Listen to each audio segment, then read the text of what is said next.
Now we're at the point where we can put our bearing retainer clips in.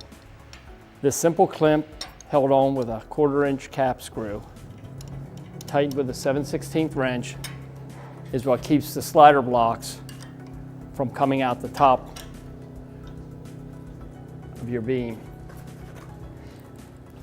Each post will have 2 of them, 1 on each side, and that retains all 4.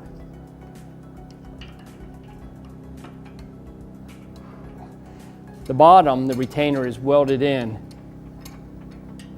to the carriage.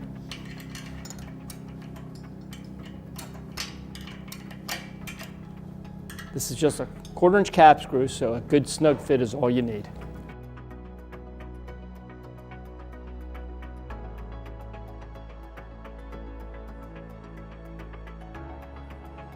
So now what we're doing is we're just cutting the zip ties that are holding the cables together.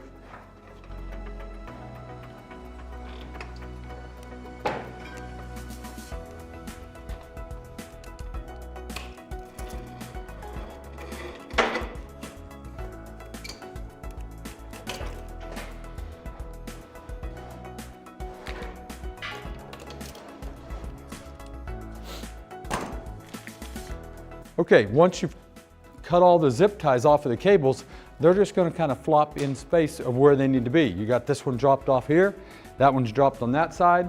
Over here you've got them dropped at both ends. So now what you're going to do is just route this around your sheave, come up, and then set it over the top so that you have this in place just like that. And you'll do that to all 4 corners so your cables are ready to go.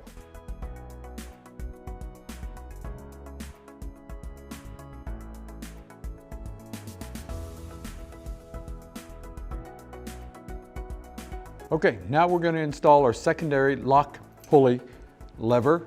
So this is your secondary lock here. You're going to see we're going to put the bolt through there. We have a jam nut that goes on the outside of it. That's going to jam up. That's going to be a 9/16. And tighten that up to it.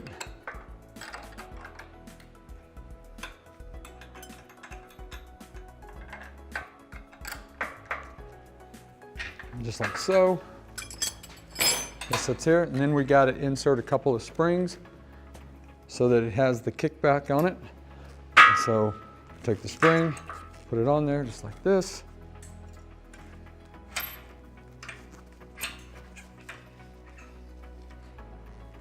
After you got the springs installed, what that does is now, see, that's holding this lock open.